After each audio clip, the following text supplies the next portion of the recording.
So, if you decided to combine a political drama with a choose your own adventure game and just dashed in a hint of stress to mix it all together, then what you would end up with is Suzerain. Released by Torpor Games, Suzerain puts you in the shoes of Anton Rain, a newly elected president of the fictional Republic of Sworderland. Your job sounds simple: run the country, improve the economy, deal with your political opponents, and hopefully don't get overthrown. But in practice, it's considerably harder than it sounds. And after spending time doing a few different playthroughs, I thought I would share my thoughts with you guys. The first thing you need to know about Suzerain is that it's not really a traditional strategy game. You're not moving armies around the map or building enormous cities or really building anything, to be honest. Instead, most of the game is about reading dialogue and making decisions based on what you've learnt. You'll attend meetings, talk to ministers, negotiate with political parties, and respond to crises, and decide what type of president you want to be. And by the way, there's no such thing as an easy choice. Almost every decision has consequences, intended or not. Want to reform the constitution? Great. Now you need to convince political parties to support you. If you want to increase government spending, that might help you in the short term, but congratulations, you've already made debt and an already struggling budget even worse. Want to crack down on corruption? That sounds great. Until some extremely powerful people decide that they want the corruption to continue, and now they have it out for you. This is where Suzerain is at its best. The game constantly puts you in situations where there isn't an obvious correct answer, and sometimes there isn't a correct one at all, just the least bad one. Instead, you're choosing between competing priorities: economic growth versus social welfare, political reform versus stability, freedom versus security, or national interest versus international relationships. There's just so much to think about. But that does make the political system surprisingly engaging, because you actually start thinking about the decisions you're making before you make them. You're not just mindlessly clicking dialogue options. You're thinking, okay, how is this going to affect the way I do this? Can I afford this? Is the military going to have a coup and be knocking on my door within the next couple of hours? And yes, sometimes it feels like the entire country is personally offended by the decisions that you make. And that is something that you just come to terms with after a few playthroughs. The writing is another major strength. Swordland feels like an actual country with its own history, political factions, and cultural divisions. There's a lot of lore here, and while you don't need to memorize everything, understanding the country's history makes your decisions much more interesting. And with that, it reflects on the characters, and they're all generally well written. You'll be forced to deal with politicians, journalists, military officials, businessmen, activists, foreign leaders, and plenty of people who all have very strong opinions about what you should be doing to run the country.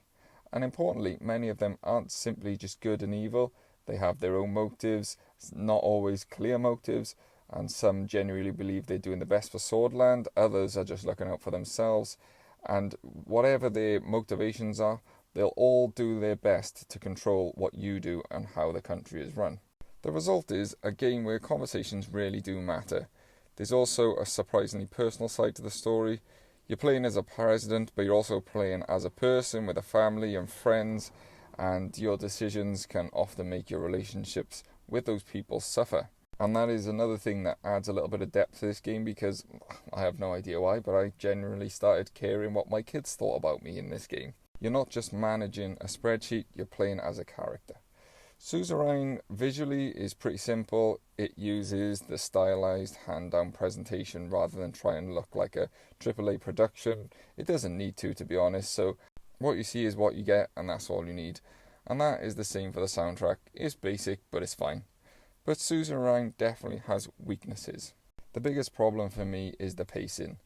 This game is a slow one. It's actually very slow at times.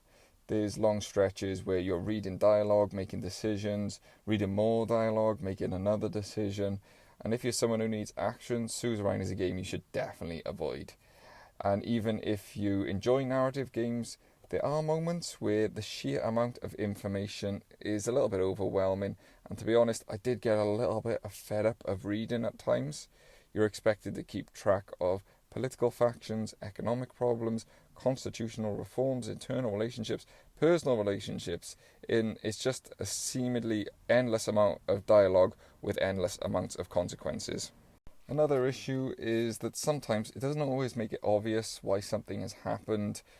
You think you've made the decision that's going to make things affect this way, and it affects a different outcome, and it doesn't really kind of give you the reasons why that's happened.